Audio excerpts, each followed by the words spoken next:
In a strange turn of events, for some reason, out of the blue, Konami has made the biggest sweeping change that has ever occurred to legacy formats in Yu-Gi-Oh! A format which was previously unsupported, pretty much fully, completely community-driven. It seems that they have decided to make a change that has sent ripples through the community in a way that has surpassed even some ban list takes and ban list drama we've had historically. What's happened? So, Time Wizard, for those of you, is a snapshot of a period in time in which we play old formats utilizing the rules, most importantly, the rules of the game, and the card pool at the time. Edison format being SJC Edison, the Shonen Jump Championship, the YCS equivalent in 2011, I believe it was, in which people decided to make this the de facto best era golden age of Yu-Gi-Oh!, which essentially was a 1-month format that had a new set, but just before a ban list. And this snapshot of this format just has so many viable decks. So much theory has gone into this, which is essentially boiled down to Black Wings. But regardless, it's still a fan favorite format that a lot of people love. But Konami decided to change this. They have decided to do something about this. Despite the fact that Konami was officially supporting Edison at every single YCS and major event across EU and NA, like actual real tournaments featuring the cards, featuring the rules of the time, etc., etc., they've decided to make a big change here. Starting at the NAWCQ, current game mechanics and current card text will be used for Time Wizard events. That is huge. That's current game mechanics and card text will be used for Time Wizard events. So, let's recap really simply what that means. So current game mechanics, the biggest change is the removal of priority. So when you play an officially Konami-sanctioned Time Wizard Edison event, March 2011 I think they call it, at a YCS, at a major regional, whatever, you are playing without priority. What is priority? Priority is an action that is basically synonymous with old school Yu-Gi-Oh! Let's say, for example, I normal summon Lone Fire Blossom. In modern Yu-Gi-Oh!, you can activate Book of Moon. And then my Lone Fire Blossom gets sent, I can't summon Lokai and do full combo, correct? In Edison, you can Lone Fire Blossom priority summon Lone Fire. And then you gotta plan out your deck. You just have the right to summon it and activate it immediately on summon. You just, as the turn player, get the first action, which is massive for so many cards historically.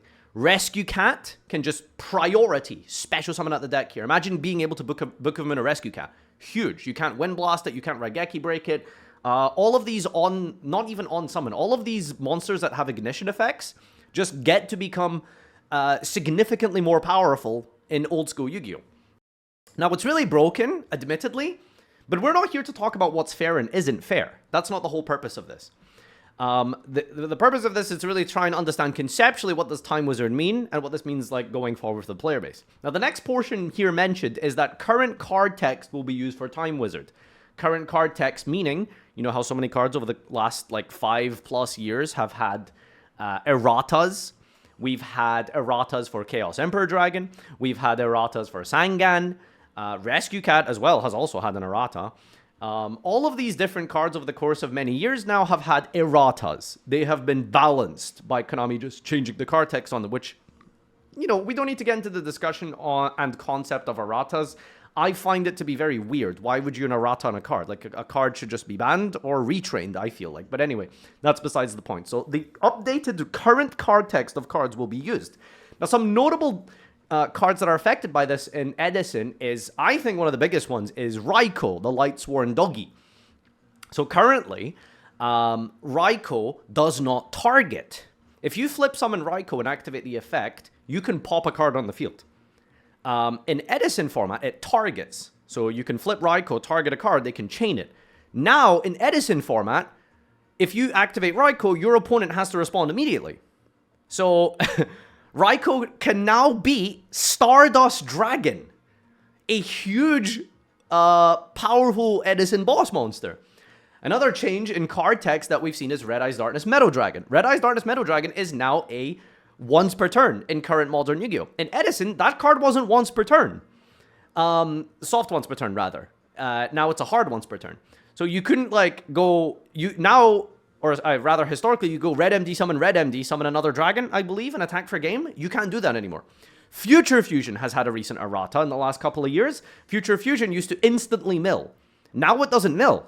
Now you have to wait a turn before it foolish burials. So many different cards have just been completely warped and changed. Same thing with Goyo Guardian. Goyo Guardian requires an Earth Tuner for some reason. Sinister Serpent is a pretty big one for GOAT format. Priority, I think, is huge as well for GOAT format when you can summon Blackluster Soldier. The point is we can sit here and arbitrate and talk about for hours how many different cards are affected by this. It's massive. It's huge. For those of you who've played the Master Duel Festival, it's essentially how this works now. But the point here is that Konami have decided to make a change. All right. Well, let's start with the positives. Why is this a good thing? So, the logic and theory behind why this is a good thing is that a lot of the old rulings, a lot of the stuff that we've been talking about with regards to different interactions, different cards that had effects back in the day. So much so of this was very much like not really documented in the sense that it was standardized. So much of this is basically like word of mouth, judges at the time, and then it goes, and then the rulings change from event to event. A lot of old school rulings in Yu-Gi-Oh! Were genuinely just vibes.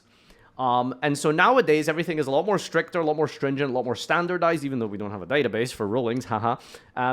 For the most part, because of the social media and technology and the intertwined connectedness of the world, things are a little bit more strict in that sense.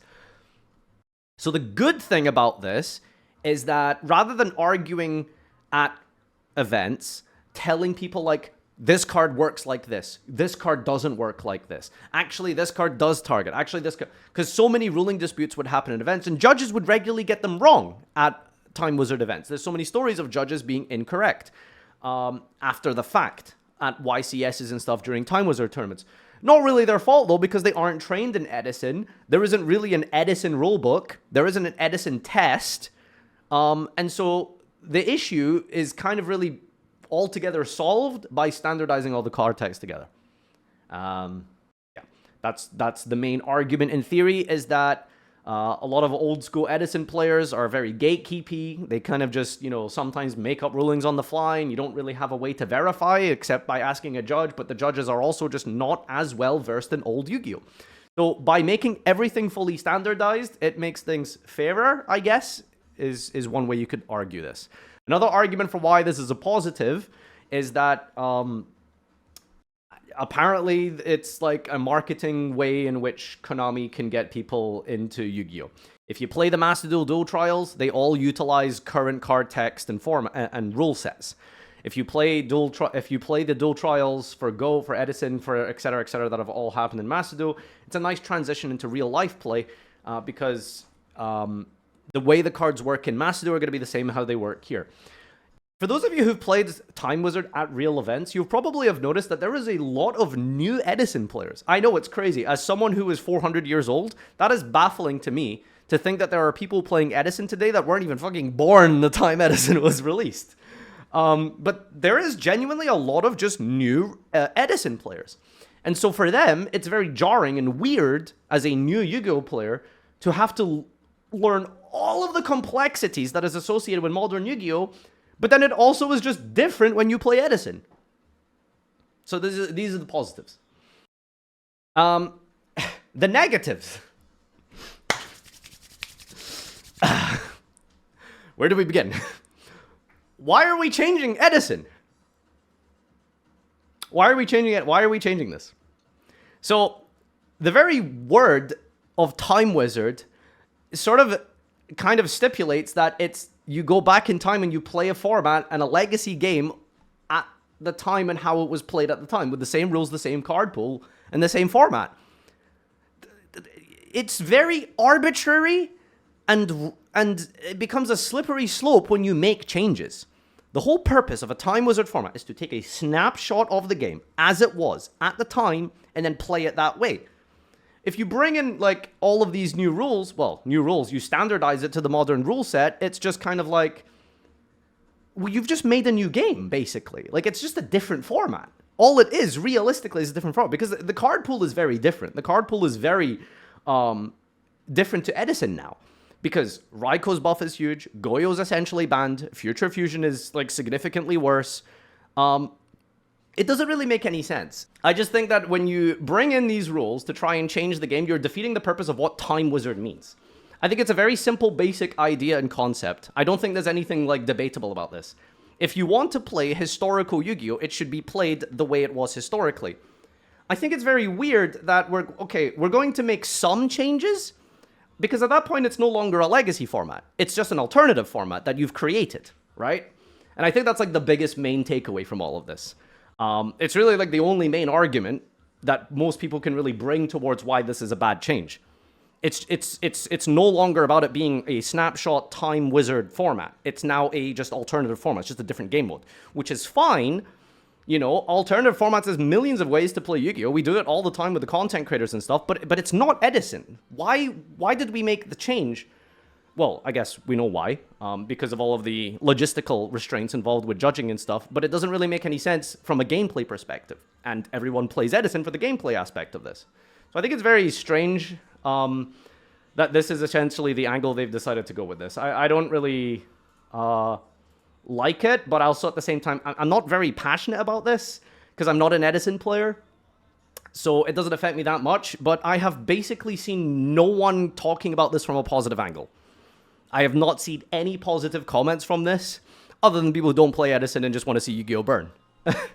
So, let's take a look at some of the feedback, I guess.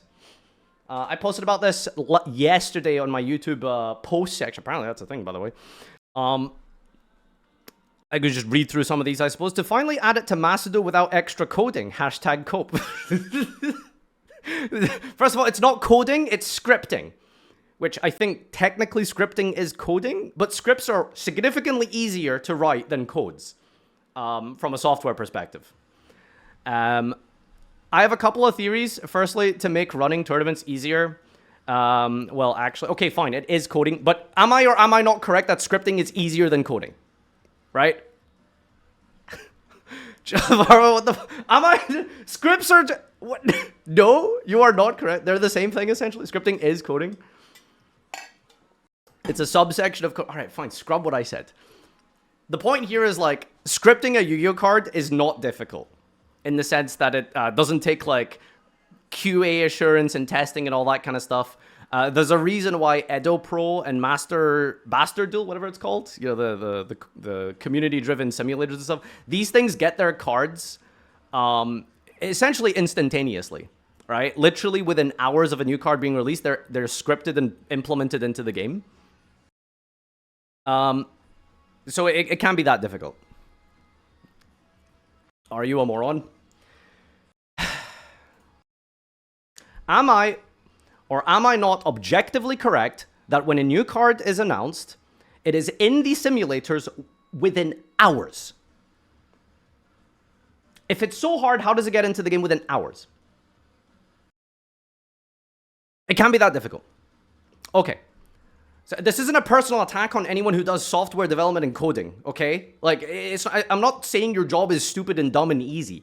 I'm just saying this specific aspect is rather straightforward. To put a new card and implement a new card into the simulators is not difficult. Objectively, factually, we know that's true, because why would it be done within hours?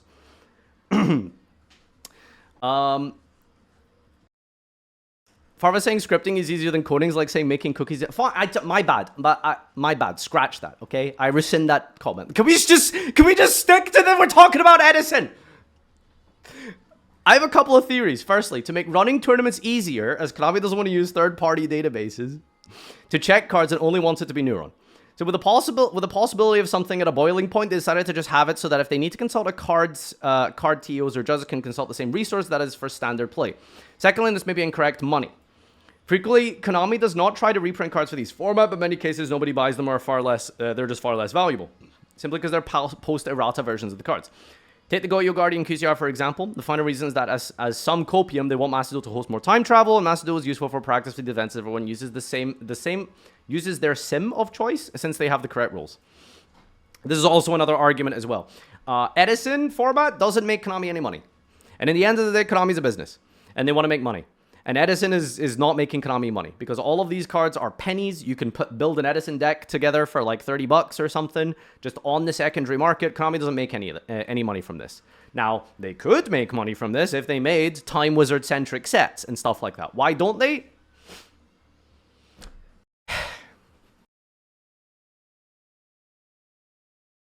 I don't know. I don't know. And with regards to like the rulings and the card choices and stuff, I really don't feel like it would be that hard to make a rule book for Time Wizard, just very simply highlighting the differences in each Time Wizard respective format that they have.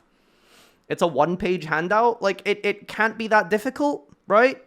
An FAQ with different card rulings and interactions that happen regularly.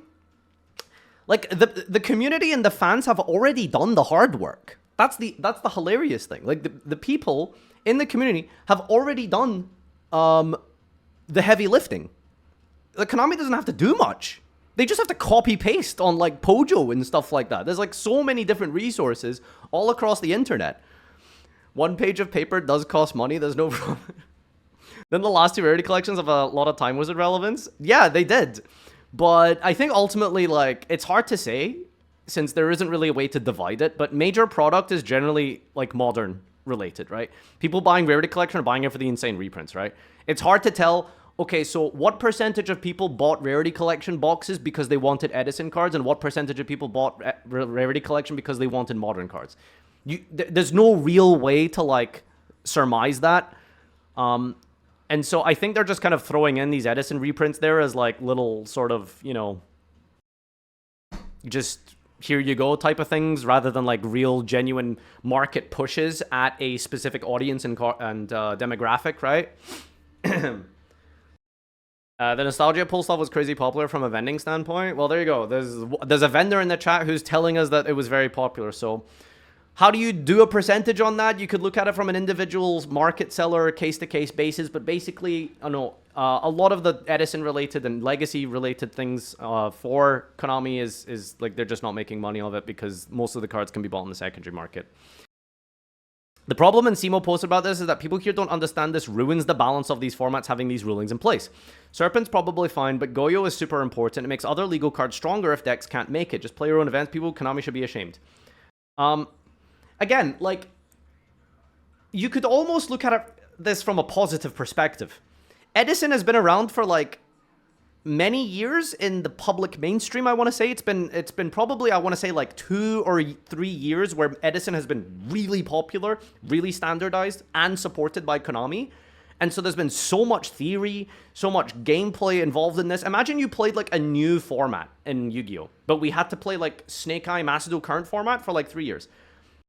It's good in the sense that they're making a shake-up to the format, but the problem is, like, conversely, you can argue against this quite easily and say, well, but that's not how Time Wizard works. The concept of Time Wizard isn't that it evolves, isn't that it changes. It's that it's a snapshot of a particular period in Yu-Gi-Oh's time that you can go back and play. It's timeless. It's no longer Time Wizard. You're just making random alt formats. At that point, it's just so arbitrary. You might as well just make other formats and stuff, so... Erratas cards are probably cause some problems. Ring. Oh my god, Ring of Destruction is unplayable. Fuck, I forgot about GOAT. Because people have been really focused on Edison, but Ring was, like, insane in GOAT format. Like, Ring for a game is, like, a very typical play. This card is awful now. I mean, it's not unplayable. Like, Ring is still a good card, but, like, it's definitely lost a lot of its power. Rescue Cat. Just any like, ignition on summon monster is just... severely nerfed now. Book of Moon has gotten a massive buff. Raigeki Break, Wind Blast, these are all different cards that are just, like, massively buffed now because of these changes. Red MD is destroyed. DMOC is also, like, really bad now. That's, like, a whole new format at that point. Are they aware of how much this changes how Time Wizard formats are played? Like, again, like, positive is, like, good. Edison needs a shake-up. Why not? Let's mix things up. Let's see what people cook up for the new format. But also, conversely, why are we making changes to a Time Wizard format? That's not the point. So, I feel like it's very easy to overrule that by just saying, like, if you want to play a different format, so bad, just make your other format. Like, why are we forcing players to play a new format? Like, I don't know. Multiple European Konami majors used obscenely wrong rulings for basic things like Thousand Eye Restrict, primarily when Go Community Italia wasn't there to help for free, causing completely undeserving wins and losses, and it's insane they're doubling down in this direction, but at least you can study this new fake format and build properly rather than randomly getting screwed. So that is also a kind of positive, right? There's ways in which equip cards, snatch steal versus a booked monster. You know, I'm sure you guys have maybe seen that funny short of me where I snatch steal my opponent's monster, Tsukiyomi it, and then it just goes back to my opponent after snatch steal. Those interactions work differently in the past. That's why I did that huge funny misplay. But judges don't know the differences sometimes because why would they, right? Judges generally primarily focus on the current modern formats, right? They're not going to go back and learn a lot of these things, but at the same time, I guess you could argue maybe they should since these formats are getting more popular. And it's not really that difficult from Konami's perspective to train judges or give them some sort of FAQ or document explaining some of the major differences between current and past Yu-Gi-Oh! I really don't think they just don't want to do the work for it, essentially. Konami more than likely did this because they don't want to reprint errata cards as well as make changes to Neuron, make things easier for judges with regards to rulings. Yeah. So anyway, yeah, that's pretty much the brunt of it. Rather than going around in circles talking about this all day, let's just drop it there, I suppose. Here is a poll. All right, well, that concludes the Edisoni drama. Just want to again apologize. Sorry, I did not mean to offend any coders and software developers. I don't have much IT knowledge. I'm not attacking your profession. Let's move on. All right, bye-bye.